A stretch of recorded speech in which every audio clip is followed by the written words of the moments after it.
Hello friends, CKD stock market news channel में आप सभी का स्वागत करता हूं। और आज मैं आपके सामने दो टैक्स सेवर फंड्स की बात करूंगा जिनमें इन्वेस्टर्स का बहुत ज़्यादा पैसा डिप्लॉय हुआ है।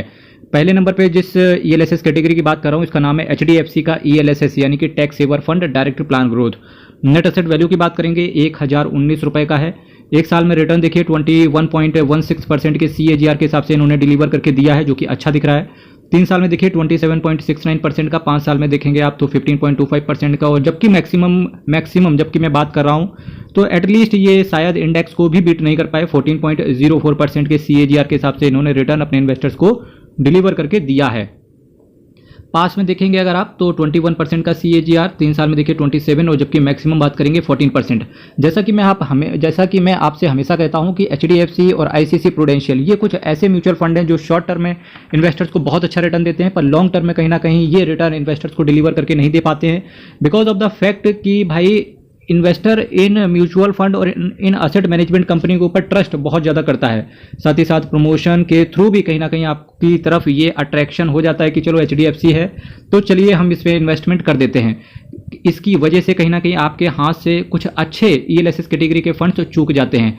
तो वन बाय वन करके आज इसी सीरीज में बात करेंगे। तो देखिए, रिटर्न इन्होंने अदर कंपेटिटर से कम बना के दिया है, और नेट एसेट वैल्यू की बात करेंगे वो भी 1000 रुपये से ऊपर है। साथ ही साथ देखिए इसका रिटर्न कितना फ्लक्चुएट होता है। 414 रुपये के NAV से 317 के NAV चला गया, फिर 545 से नीचे गिर गया 480 तक का। तो ये देखिए बहुत ज़्यादा फ्लक्चुएशन रहती है इस म्यूचुअल फंड के अंदर, यानी कि ये कुछ पीरियड में आपको बहुत अच्छा रिटर्न देंगे, उसके बाद फ्लैट रिटर्न कर देंगे और आप शांति से फंसे रह जाएंगे। इक्विटी लिंक्ड सेविंग स्कीम, इस ELSS का फॉर्मूला या फुल फॉर्म बोल सकते हैं आप।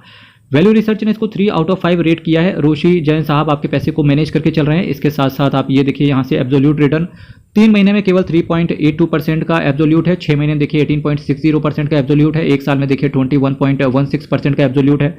3 साल में पैसे को हालांकि इन्होंने डबल कर दिया है, 1 लाख रुपए को 1,08,000 रुपए।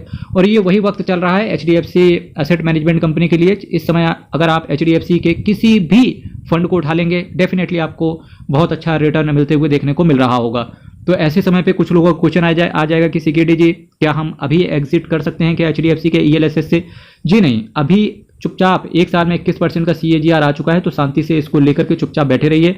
और जिस तरीके से आपकी SIP चल रही है उसी तरीके से आप SIP को कंसिस्टेंसी के साथ फॉलो कीजिए। CKD stock market news channel को आप सब्सक्राइब कर लेना, क्योंकि आने वाले समय में जैसे ही इसका रिटर्न सप्रेस्ड हो जाएगा मैं वापस से आपके लिए वीडियो लेकर के आ जाऊंगा। उस समय आपके पास जो भी अच्छा म्यूचुअल फंड होगा डेफिनेटली वो आपको इस चैनल के थ्रू रिव्यू करवा दिया जाएगा, और उसके बाद आप अपने फाइनेंशियल एडवाइजर से पूछ करके म्यूचुअल फंड के अंदर स्विच कर सकते हैं। 5 साल में देखिए 1 लाख रुपए को 1,03,000 रुपए, और 10 साल में देखिए 1 लाख रुपए को केवल 3,30,000 रुपए। लॉन्ग टर्म में बहुत बेकार इस म्यूचुअल फंड ने रिटर्न अपने इन्वेस्टर्स को डिलीवर करके दिया है। रिस्क आपका वेरी हाई रहता है क्योंकि आपका पैसा इक्विटी मार्केट के अंदर आता है। और जिस म्यूचुअल फंड की बात कर रहा था उसका नाम है HDFC tax saver fund direct plan growth. 11,501 crore का इनका असेट साइज है, 1.15% का एक्सपेंस रेशियो है। एक तो रिटर्न में भी ये बहुत कम रिटर्न प्रोवाइड करते हैं अपने इन्वेस्टर्स को, दूसरा इनका एक्सपेंस रेशियो भी बहुत ज़्यादा है, तीसरा इनका जो नेट एसेट वैल्यू है वो भी बहुत ज़्यादा है। तो ये 3 पैरामीटर्स हैं, ये तीनों पैरामीटर्स पे ये विफल साबित हुआ है। इसकी वजह से कृपया करके जिसके पास भी इस तरीके के फंड्स हैं कोशिश करें कि अवॉइड करने की चेष्टा करें। फिलहाल बने रह सकते हैं क्योंकि रिटर्न अच्छा आ रहा है। 4.10% का ये कैश होल्ड करके चल रहे हैं। निफ्टी 500 टोटल रिटर्न इंडेक्स को इन्होंने बेंचमार्क के तौर पे फॉलो किया है। प्लान आपका ग्रोथ है। विड्रॉवल पे आपसे कोई भी चार्जेस नहीं लिए जाएंगे, सिंपल है। वो केवल चार्जेस आपसे इस वजह से नहीं ले रहा है क्योंकि 3 साल का ELSS के अंदर ऑलरेडी आपका लॉक इन पीरियड रहता है। Because of the trust factor HDFC asset management company का आप इनका असेट अंडर मैनेजमेंट देखिए 5,27,209 करोड़ का इनका असेट अंडर मैनेजमेंट है, और टोटल 150 स्कीम के साथ आते हैं। चलिए दूसरी असेट मैनेजमेंट कंपनी के ELSS फंड की बात करते हैं। और जो असेट मैनेजमेंट कंपनी है वो मैंने रखी है ICICI प्रूडेंशियल, और जो मैंने कैटेगरी रखी है वो रखी है ELSS। अब अगर मैं आपके सामने ICICI prudential long term equity fund tax saving direct plan growth की बात करूं तो ये भी एक इक्विटी लिंक्ड सेविंग स्कीम यानी कि ELSS प्लान है।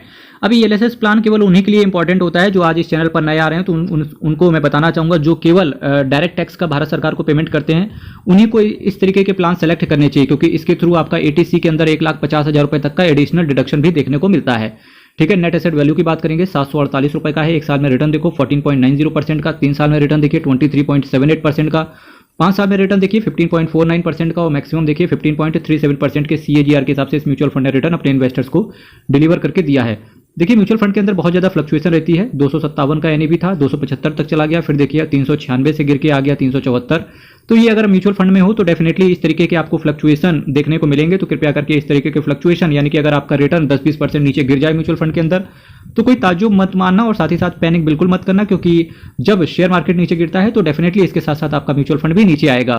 अब आप इस म्यूचुअल फंड की रेटिंग देखिए, वैल्यू रिसर्च ने इसको 3 आउट ऑफ 5 रेट किया हुआ है और जो इसके फंड मैनेजर हैं उनका नाम है मित्तुल कालावाड़िया जी। और डेफिनेटली फंड मैनेजर को और ज़्यादा कोशिश करनी चाहिए कि रिटर्न अच्छा दें, क्योंकि रिटर्न तो मेरे ख्याल से बहुत कम रिटर्न है।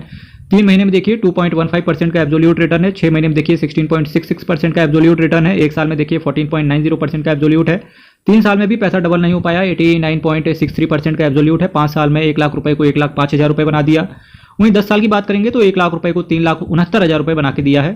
तो इस म्यूचुअल फंड से देखिए केवल 10 साल में 3 गुना ही पैसा कर पाए हैं ये। रिस्क म्यूचुअल फंड के अंदर आपका वेरी हाई रहता है, तो इस चीज़ को आप सोच करके चलना।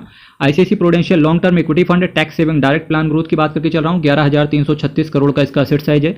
1.08% का एक्सपेंस रेशियो ये आपसे चार्ज कर रहे हैं। देखिए एक तो एक्सपेंस रेशियो भी बहुत ज़्यादा है जो कि 1% से ऊपर है। दूसरे नंबर की चीज़ क्या है, रिटर्न भी आपका बहुत कम मिल रहा है अदर इसके कंपेटिटर से। तीसरी बात करेंगे, नेट एसेट वैल्यू भी बहुत ज़्यादा हाई है। और जबकि मैं ICICI Prudential asset management company के बारे में बात करूंगा तो बहुत ज़्यादा इसका भी एसेट अंडर मैनेजमेंट है। इसका मतलब है कि बाकी के जो फंड्स है उनको इन्वेस्टर्स को, उन फंड्स के बारे में इन्वेस्टर्स को नॉलेज ही नहीं है कि भाई साहब अदर फंड्स भी रिटर्न दे रहे हैं। तो कौन से ऐसे एसेट मैनेजमेंट कंपनी के फंड्स हैं ईएलएसएस कैटेगरी में जिन्होंने बेहतरीन परफॉर्मेंस ऑलरेडी दे रहे हैं, तो 1 बाय 1 करके बात करेंगे। पर इससे पहले इस फंड का एनालिसिस कंप्लीट करते हैं। 6.66% का ये कैश होल्ड करके चल रहे हैं। निफ्टी 500 टोटल रिटर्न इंडेक्स को इन्होंने बेंचमार्क के तौर पे रखा हुआ है। प्लान आपका ग्रोथ है। विड्रॉवल पे अगेन कोई चार्जेस नहीं है और चार्जेस होने भी नहीं चाहिए, क्योंकि ऑलरेडी आप इस फंड के अंदर अगर आप एक बार इन्वेस्ट करते हो तो 3 साल के लिए आप फंसे रह जाएंगे। वो सिंपल सी बात है, क्योंकि हर ईएलएसएस कैटेगरी में 3 साल का एक लॉक इन पीरियड दिया जाता है। जैसा कि मैंने आपसे पहले ही कहा था कि ICICI Prudential asset management company बहुत ही बेहतरीन एसेट मैनेजमेंट कंपनी है। 5,87,400 करोड़ का इनका एसेट अंडर मैनेजमेंट है और टोटल ये 240 स्कीम को मैनेज करके चल रहे हैं। अब बात करेंगे कि कौन कौन से ऐसे म्यूचुअल फंड्स हैं जिन्होंने टैक्स सेवर फंड्स की कैटेगरी में इन्वेस्टर्स को बहुत ज़्यादा रिटर्न डिलीवर करके दिया है। वो रिटर्न करीब करीब 10 साल में 5-6 गुने से भी ज़्यादा का दिया है। सबसे पहला जो म्यूचुअल फंड बताने वाला हूँ उसका नाम है Mirae asset tax saver fund direct plan growth, जिसने मैक्सिमम पिछले 10 सालों में 19% के CAGR के हिसाब से रिटर्न डिलीवर करके इन्वेस्टर्स को दिया है। जो नेक्स्ट म्यूचुअल फंड है बंधन tax advantage fund direct plan growth, इस म्यूचुअल फंड ने 18% से ऊपर का CAGR बना के दिया है अपने पिछले 10 साल के ट्रैक रिकॉर्ड में। जो नेक्स्ट म्यूचुअल फंड मैंने आपके सामने रखा हुआ है उसका नाम है Parag Parikh tax saver fund direct plan growth. जी हाँ, अगर टैक्स सेवर फंड्स की बात कैटेगरी में बात करेंगे तो पराग पारिक टैक्स सेवर फंड को कोई मैच कर ही नहीं सकता, क्योंकि इस म्यूचुअल फंड ने 23.53% के CAGR के हिसाब से अपने इन्वेस्टर्स को रिटर्न डिलीवर करके दिया है। जो मैंने नेक्स्ट म्यूचुअल फंड आपके सामने रखा हुआ है तो पिछले 5 साल से इस म्यूचुअल फंड ने बहुत अच्छा रिटर्न अपने इन्वेस्टर्स को बना के हर कैटेगरी में प्रोवाइड कर रहे हैं। Quant tax plan direct growth, जी हाँ, Quant tax plan direct growth 20.74% के CAGR के हिसाब से इस म्यूचुअल फंड ने अपने इन्वेस्टर्स को रिटर्न डिलीवर करके दिया है।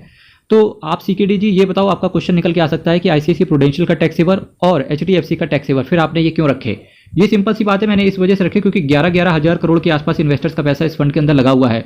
तो क्या सोच करके आपने लगाया, किस बंदे ने आपको ये फंड से रिकमेंड किए, तो कृपया इस चीज़ का आप अपनी तरफ से एनालिसिस करें, क्योंकि वही जब आप CKD stock market news channel पर होते हो तो एक अच्छा म्यूचुअल फंड का एनालिसिस और एक खराब म्यूचुअल फंड का एनालिसिस ये दोनों आपके सामने रख दिया जाता है और इसके बाद आपको डिसीजन लेना होता है कि आपने करना क्या है। मेरे मित्र, चैनल को सब्सक्राइब कीजिएगा, वीडियो को लाइक कीजिएगा। हर हर महादेव, अयप्पा शरणम, हरि शरणम। बहुत बहुत धन्यवाद।